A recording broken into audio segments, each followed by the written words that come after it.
It's March 21st here in Seoul, and I'm Kim Dami. We begin with the stories making the headlines at this hour. Starting with the government's plan to expand the medical school admissions quota. Over 80% of the newly added 2,000 seats will be allocated to schools outside the capital, the government says. 4 medical associations held an emergency meeting on Wednesday night, which ended without a tangible solution. The U.S. Federal Reserve decided to keep its benchmark lending rates unchanged for a 5th straight time. It hinted, though, that 3 rounds of rate cuts are still on the way. The first Major League Baseball game of the new season took place here in Seoul on Wednesday. The Los Angeles Dodgers put on a late rally to crush the San Diego Padres of 5-2. At least 8 out of 10 medical school admission seats newly added by the government will be made available at schools in non-capital areas. The government is holding an open discussion today to provide better working conditions for doctors. Our Kim Bo-kyung reports. Even with doctors strongly against the medical school quota expansion, the government has pushed through with its plan. On Wednesday, Education Minister Lee Joo-ho announced more details about how the additional 2,000 places will be allocated. This came following an address by Prime Minister Han Duk-soo, who further stressed the need to increase the enrollment quota. When considering various factors such as changing demographics, changes to society, and development in medicine, we thought it would be fundamentally impossible to provide proper medical care to people without increasing the number of medical personnel. An additional 2,000 doctors is the minimum required to tackle the doctor shortage. 2,000 additional places are mainly being distributed to medical schools outside the capital area, with around 82%, that is 1,639. State-run universities were guaranteed to have 200 places, while smaller medical schools that had fewer than 50 places have been allocated at least 100, to make sure the healthcare infrastructure is strengthened in areas outside the capital region. The remaining 361 seats went to medical schools in Gyeonggi-do Province and Incheon, in order to narrow the gap in numbers between Seoul and other areas within the capital region. Based on the announcement, each university will have their new quotas reflected in their admission announcements for the 2025 academic year, which will be released to students in around May. Kim Bo-kyung, Arirang News. South Korea has wrapped up the 3rd Summit for Democracy, which involved world leaders, ministers, and members of civil society to discuss how to protect and advance freedom and human rights in the face of growing digital threats posed by new technologies. Our Oh Soo-young covered the last day of the summit. President Yoon Suk-yeol has called on the free world to create joint high-tech countermeasures against fake news and the misuse of digital technology to prevent these from threatening democracy. During the 3rd Summit for Democracy hosted by South Korea, Yoon opened a virtual plenary session of 36 world leaders on Wednesday local time, co-chairing the session with Denmark and Kenya. As more than 60 countries representing half of the world's 8 billion people hold elections this year, Yoon focused on artificial intelligence, elections and fake news, underscoring the need to protect electoral integrity as the foundation of democracy. 특정 세력들이 조직적으로 제작하고 배포하는 가짜 뉴스는 단순히 잘못된 정보를 전파하는 것을 넘어 사회적 갈등과 분열을 야기합니다. 또한 가짜 뉴스는 국민들이 사실과 다른 정보를 바탕으로 잘못된 판단을 내리도록 선동함으로써 민주주의 근간인 선거를 위협하고 있습니다. 이는 민주주의에 대한 분명한 도발입니다. As societies become more and more exposed and susceptible to AI-generated content on online platforms heavily curated with algorithms, the South Korean leader said democratic countries should jointly develop AI and a digital mechanism to detect and eradicate forces that utilize the same technologies to generate fake news. This requires solidarity and the sharing of technology, he said, adding that the international community must also stand together to enforce measures against foreign intervention in elections. Statements by the leaders of Japan and the European Union backed his view, with Prime Minister Fumio Kishida saying that the use of deepfakes and audio created by AI undermines people's rights to make their own political choices, making societies become unstable and divided.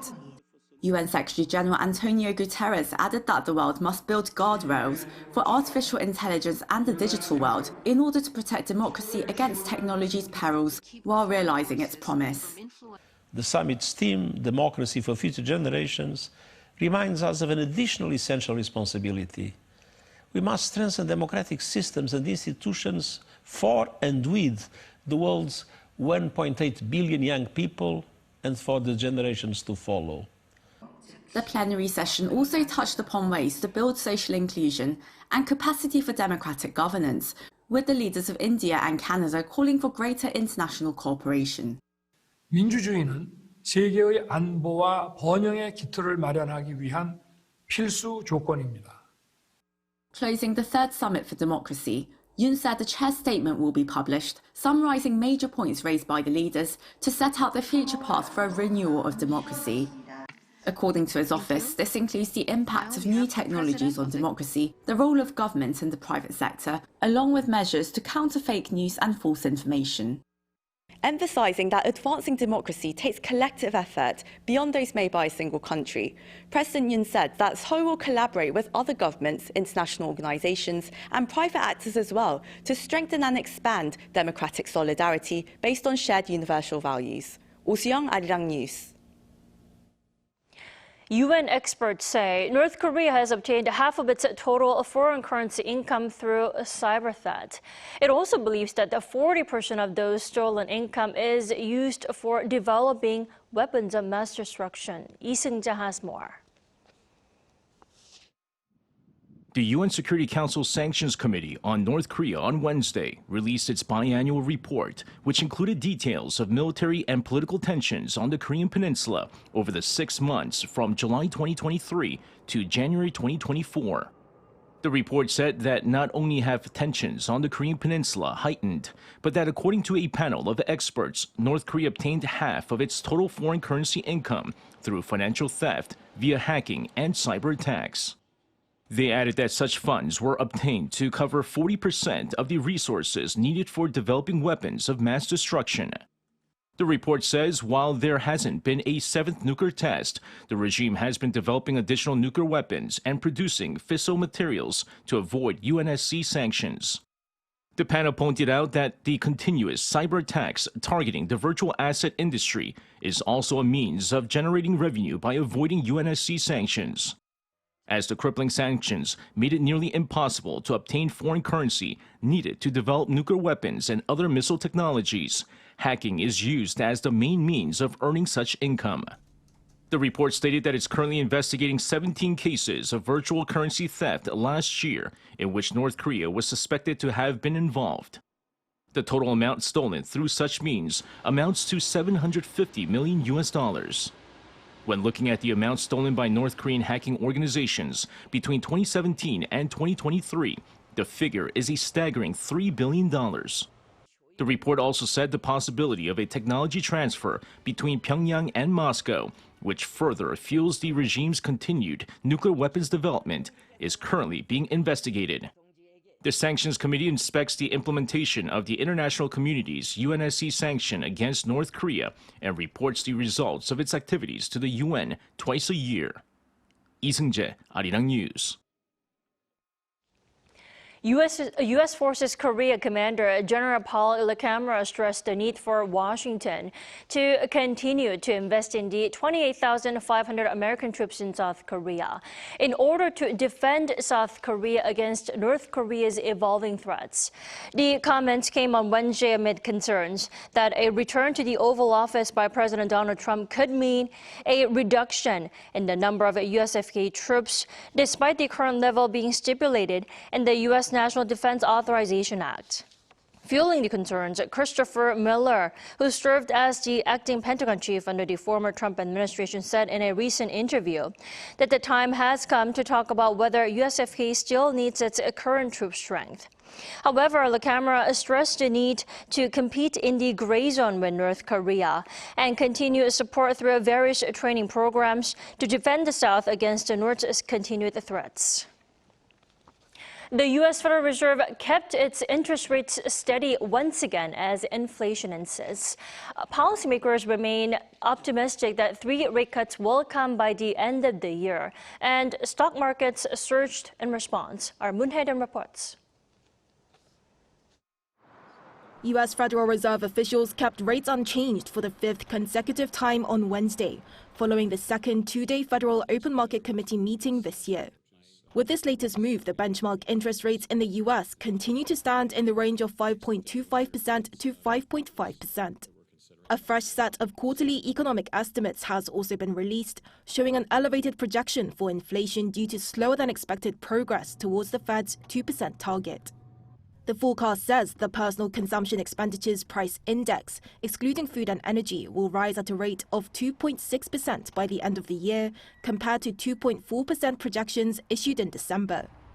Fed Chair Jerome Powell expressed some concerns about the current economic conditions, such as a higher than expected consumer price index and PCE in January and February that led to the rate freeze. Inflation has eased substantially, while the labor market has remained strong.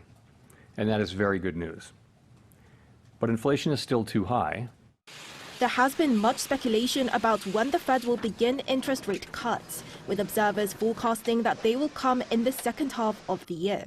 Following this latest meeting, policymakers forecast that 3 rate cuts will come by the end of the year, consistent with its earlier forecast and supported by Powell's comments. We believe that our policy rate is likely at its peak for this tightening cycle, and that, if the economy evolves broadly as expected, it will likely be appropriate to begin dialing back policy restraint at some point this year. This outlook was met with enthusiasm from the stock market, with U.S. stocks closing at an all-time high. The benchmark S&P 500 gained 0.89% compared to the previous close, and the tech-heavy Nasdaq jumped by 1.25%. The Dow Jones Industrial Average rose by 1.03%. It's the first time since November 2021 that all 3 major indices have hit all-time closing records. Meanwhile, the key interest rate gap between South Korea and the U.S. remains at 2 percentage points after the Bank of Korea also froze its rates for the 9th consecutive meeting in February. Moon Hae-dun, Arirang News.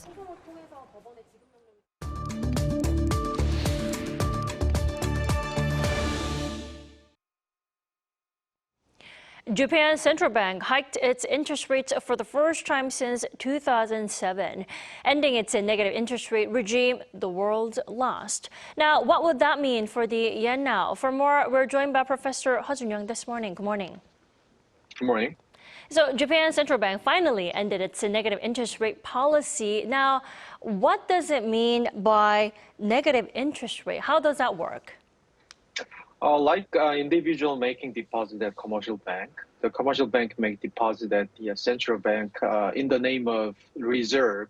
And the negative interest rate policy means like when the commercial bank make too much reserve at the central bank instead of paying interest rate on it, they charge fees on it. So that's so-called the negative interest rate. I see. Well, it's a huge historic move for the Japan's central bank to do that. Now, what was the reason behind keeping the interest rate policy for such a long time then? So like people usually says like there's like 30-year, like lost 30-year in Japan. So basically like, early 1990s, the Japanese economy collapses with the collapse of the bubble economy in the 80s. And they started to adopt a zero interest rate. So, zero interest rate policy started from 1990s. So it was like about 30 years ago, and then they maintained this policy over the global financial crisis period of 2008 and 9, and then in 2013 they started the so-called the negative interest rate policy. I mean, often called the a part of the Abenomics, and I mean the reason behind this is basically to escape chronic deflation in Japan. Professor Ho, then can we say Japan's economy is in a better place now? I mean, is that why the central bank pushed ahead with the hike? I like to highlight that this shift in monetary policy in Japan is characterized by reducing the side effect of prolonged monetary easing rather than its fundamental purpose of transitioning from accommodative to contraction in monetary policy to curb overheating in the economy and inflation.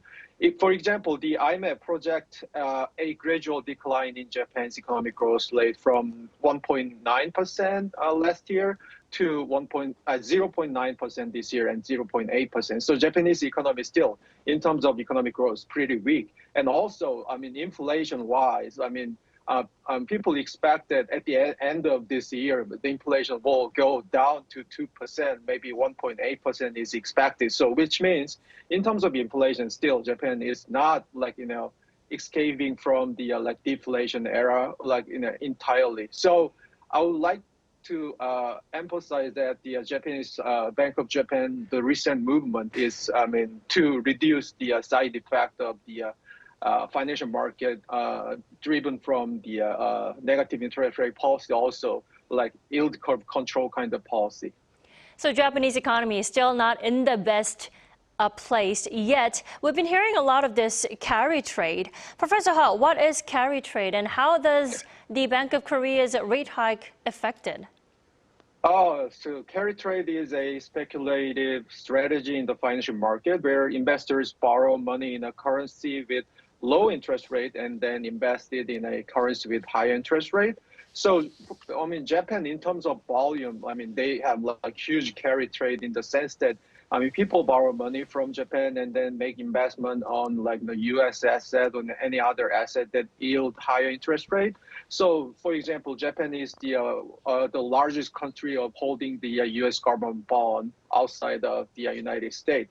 So, the recent movement of the Bank of Japan, if they will increase the interest rate gradually, maybe Japanese people, instead of seeking, investment, opportunity outside of their country, maybe some of the money will, go back to Japan to seek any other opportunity in domestically. So I think the money will move from the other country to Japan.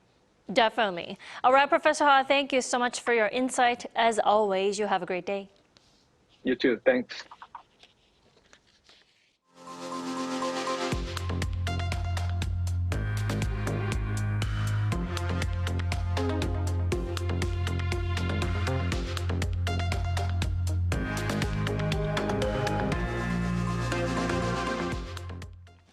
The 2024 Major League Baseball played its first regular season game in Seoul for the first time. The Los Angeles Dodgers took on the San Diego Padres on a late rally last night. Our Choi Soo-hyung was there. This year, the MLB's list of hosts for its World Tour Series included South Korea for the first time. And a venue in Seoul was selected for the opening games. The Los Angeles Dodgers take on the San Diego Padres in the capital's Gocheok Skydome on Wednesday and Thursday. Both teams are very familiar with South Korean baseball fans due to Park Chan-ho, the legendary baseball player who in 1994 became the first South Korean ever to play in the MLB. Park was invited to throw out the ceremonial first pitch in Wednesday's game because of his remarkable connection with both the Dodgers and the Padres. Park excelled with the Dodgers for 9 years, winning 84 games, and then also played 2 years with the Padres, where he currently works as a special advisor. His successful career enabled many Korean players, including Ryu Hyun-jin and Chu Shin-soo, to join the MLB. Kim Ha-sung, who has given excellent performances with the Padres since 2021, is a key player to watch. He delighted Korean fans with 2 home runs during Monday's exhibition game against the LG Twins. In Wednesday's match, the Dodgers' Shohei Ohtani starts the game as a designated hitter, while the Padres' Kim is expected to start as a shortstop, setting the stage for a showdown between the players from Japan and South Korea. Tickets for Wednesday's match sold out in just 15 minutes. Thousands of people have gathered at the arena with big expectations. We have some of the biggest names in baseball right now, so I'm looking for a really good game tonight. Shohei Ohtani was a big name in California, Los Angeles, the LA Dodgers. Obviously, we didn't get him in the beginning, but now that we have him, our expectation is World Series. Oh, they'll win. This is a big rivalry. The Padres beat the Dodgers in the playoffs a few years ago, and we've got momentum, and we got these 2 games. After the Seoul Series, the MLB tour will move on to Mexico City in April and London in June. Choi Soo-hyung, Arirang News.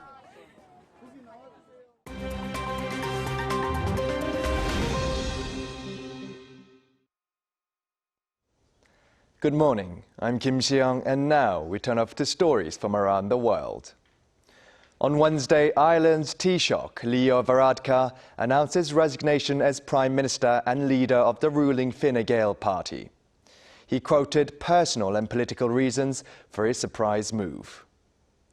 Speaking at a press conference in Dublin, 45-year-old Varadkar said that he no longer feels fit for leadership and that the time is now to pass on the baton. He added that his time as the country's leader was the most fulfilling of his life.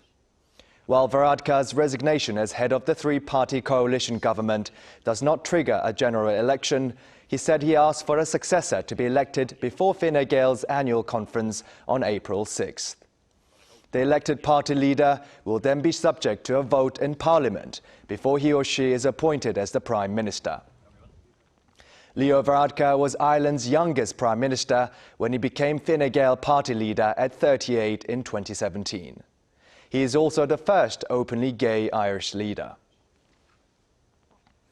The European Commission proposed on Wednesday a plan to transfer profits generated from frozen Russian assets in Europe to Ukraine. This would mean that most of some $3 billion of annual profit from the frozen Russian central bank assets would be spent on the Ukrainian military. Currently, there are about $230 billion of frozen Russian central bank assets held in various currencies across the European Union.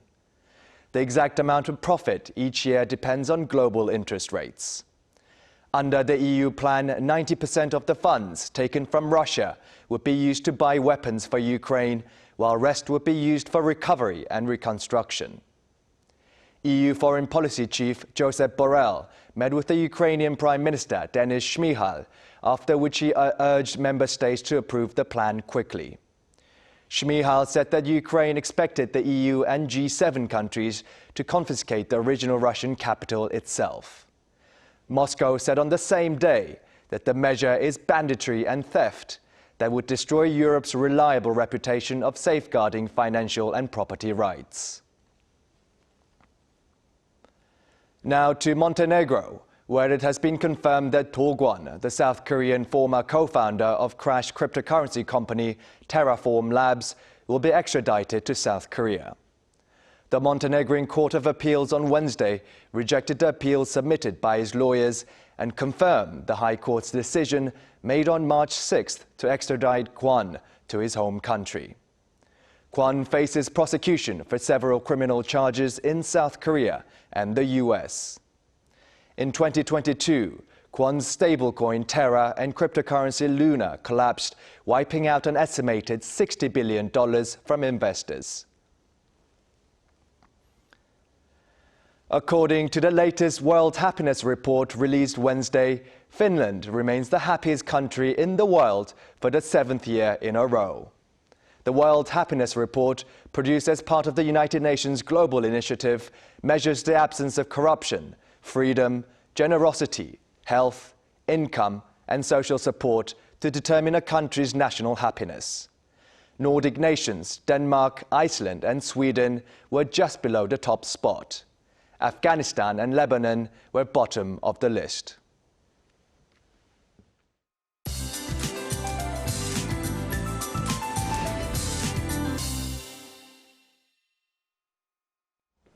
Good morning. It was a one cold day yesterday with the biting winds. I saw many people wearing spring jackets, which wouldn't have helped much. It's a colder start temperature-wise, and highs will go up higher, but still below the norms. It is a colder morning for mountainous regions, of course, but highs will rise rapidly higher in most places, leading to big gaps in readings today. So please do dress accordingly. It's always better to feel a little warmer. Meanwhile, nearly 25 centimeters of snow fell in mountainous regions in Gangwon-do yesterday, which helped to ease the dryness in the air. But the rest of the east are still under a dry advisory, while the east of Seoul is under a dry advisory for the first time this season. Highs in Seoul will be topping out at 11 degrees. Gwangju, Daegu, Busan make it to just 13 degrees Celsius this afternoon, but it should not be as windy as yesterday. Then more rain is in the forecast across Korea, but it will get much warmer as we move towards Sunday. That's Korea for you, and here's a look at the international weather conditions.